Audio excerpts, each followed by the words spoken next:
वैश्विक महामारी कोरोना का कहर जारी है। बिहार और झारखंड में चौंकाने वाले आंकड़े मिलने लगे हैं। आज देवघर में कोरोना का एक और मरीज मिला। इसके पहले भी एक मरीज मिल चुका है। नया मरीज जो पाया गया है वो हाल ही में गुजरात से लौटा था। इस बीच बिहार में आज 17 नए मरीज पाए गए हैं। इनमें 10 बक्सर के हैं, 2 औरंगाबाद के, 2 पटना के, 1 मधेपुरा, 1 छपरा और 1 मुंगेर का हैं। आइए जानते हैं देवघर की डीसी देवघर के मरीज के बारे में क्या कह रही हैं। आप सभी को नमस्कार। जैसा आप सब जानते हैं कि हमारे देवघर ज़िले में 2 कोरोना पॉजिटिव मरीजों की पुष्टि की गई है और ये दोनों ही सारवा प्रखंड से हैं। पहला मरीज जो हमें 2 दिन पहले मिला था वो गमरिया गांव का था और आज एक 18 वर्षीय व्यक्ति की पुष्टि की गई है जो कि कोरोना पॉजिटिव है और वो भुरकुंडा गांव से है।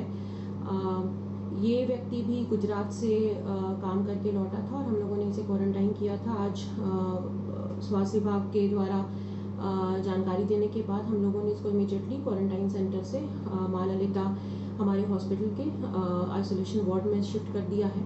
हमारे दोनों ही मरीज जो वहाँ पर है दोनों की स्थिति बिल्कुल ही स्थिर है।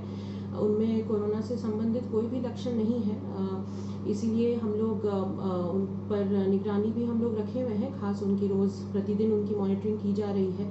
ऑक्सीजन सैचुरेशन लेवल चेक किया जा रहा है जो कि बिल्कुल सामान्य है, किसी प्रकार के कोई लक्षण नहीं है। तो ये हमारे लिए एक राहत की बात है कि वो जल्दी ठीक हो जाएंगे और हम लोग इन 2 व्यक्तियों से संबंधित जो कॉन्टैक्ट ट्रेसिंग का कार्य है वो भी कर रहे हैं कि ये लोग हाल फिलहाल में किन लोगों के संपर्क में आए थे और उसके बाद हम लोगों ने काफ़ी लोगों के सैंपल्स भी हम लोगों ने भेजे हैं। खासतौर पर जो क्वारंटाइन सेंटर में जिन लोगों के साथ ये व्यक्ति थे 14-15 दिनों तक, तो वो काम चल रहा है। उनके जो क्लोज कॉन्टैक्ट्स हैं, जो उनके परिवार वाले हैं, उनको हम लोग ट्रेस कर रहे हैं। सभी को आइसोलेट करके उनके सैम्पलिंग की प्रक्रिया चल रही है। इन दोनों गांव को सील किया गया है।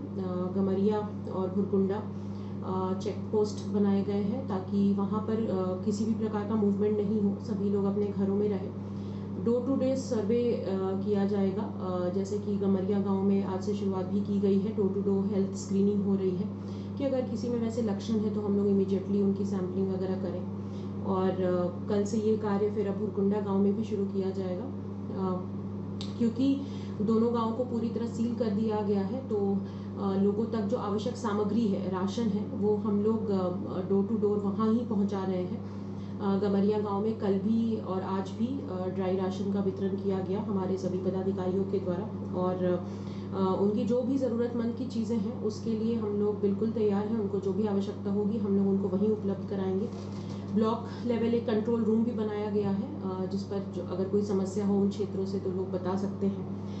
एक कठिन समय है हम सभी के लिए, लेकिन हम लोग को इसे पॉजिटिवली लेना है और जैसा आप सब टू डोर वहाँ ही पहुँचा रहे हैं। गमरिया गांव में कल भी और आज भी ड्राई राशन का वितरण किया गया हमारे सभी पदाधिकारियों के द्वारा और उनकी जो भी ज़रूरतमंद की चीज़ें हैं उसके लिए हम लोग बिल्कुल तैयार हैं। उनको जो भी आवश्यकता होगी हम लोग उनको वहीं उपलब्ध कराएंगे।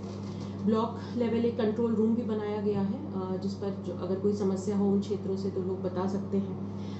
एक कठिन समय है हम सभी के लिए, लेकिन हम लोग को इसे पॉजिटिवली लेना है और जैसा आप सब जानते हैं झारखंड में ही कई सारे मरीज़ हैं जो ठीक होकर वापस घर लौट गए हैं और हमें पूरी आशा है कि हमारे भी जो ये 2 व्यक्तियों की पुष्टि हुई है कोरोना पॉजिटिव होने की, वो जल्द ही ठीक होकर वापस लौट जाएंगे अपने घरों पे। मेरी आप सबसे अपील है ख़ास तौर पे कि कृपया किसी को भी हेय दृष्टि से नहीं देखें। ये एक डिजीज़ है और किसी को भी ये हो सकता है, तो किसी तरीके का कोई सोशल बॉयकॉट या उस तरीके की भावना हम लोग अपने मन में नहीं रखें। सभी को सतर्क रहने की आवश्यकता है। सोशल डिस्टेंसिंग, घर पे रहें, अनावश्यक रूप से बाहर नहीं जाएं, जो हम लोग लगातार लोगों से अपील कर रहे हैं। अभी तक देवघर वासियों ने बहुत सहयोग किया है और आगे भी आप लोग करेंगे और किसी की मरीज़ की पुष्टि होने से हमें घबराना नहीं है। इनफैक्ट हम लोग ट्रेसिंग वगैरह का काम और एक्सटेंसिवली करेंगे कि अगर ऐसे केसेस हैं तो हम लोग तुरंत उनको आइडेंटिफाई करके उसका करेक्टिव एक्शन ले सकें। तो आप सभी से अनुरोध है कि कृपया हमारा सहयोग करें, प्रशासन की मदद करें। सभी जनप्रतिनिधि बहुत सहयोग कर रहे हैं, हमारे मीडिया के बंधु बहुत सहयोग कर रहे हैं। एक बार फिर से उनसे अपील है कि कृपया एडमिनिस्ट्रेशन को हेल्प करें। आप लोग डॉक्टर्स, पुलिस पदाधिकारी, सभी अधिकारी सभी बहुत मेहनत कर रहे हैं, बहुत रिस्क लेकर। तो आपके सहयोग की आवश्यकता है ताकि उनका कॉन्फिडेंस बना रहे। और एक और जानकारी जो एक है कि अभी तक कुल हम लोग के ज़िले से 258 सैंपल्स हम लोगों ने भेजे हैं जांच के लिए, और करीबन 77 के ही रिपोर्ट्स आज तक प्राप्त हुए हैं। 181 सैंपल्स अभी भी रिपोर्ट हैं जिनकी पेंडिंग है। और हम लोग लगातार कॉन्टैक्ट ट्रेसिंग के माध्यम से जो 2 पॉजिटिव मरीज़ मिले हैं उनसे जो डायरेक्ट संपर्क में आए हैं उनका हम लोग सैंपल कलेक्शन अभी कर रहे हैं। और होपफुली हम लोग इस कोरोना के चैलेंज से जल्दी ही बाहर आएंगे। और हम सभी पॉजिटिव रहें, हम सभी सकारात्मक रूप से सोचें, ये बहुत आवश्यक है। सभी लोग अपने घरों में रहें, अपने परिवारों का ध्यान रखें, बुजुर्गों का खास ध्यान रखें, हाथ धोते रहें, साफ सफाई मेंटेन करें, सोशल डिस्टेंसिंग मेंटेन करें, ताकि हम लोग जल्द से जल्द इस कठिनाई से उभर सकें। एक बार फिर से आप सभी का बहुत बहुत धन्यवाद।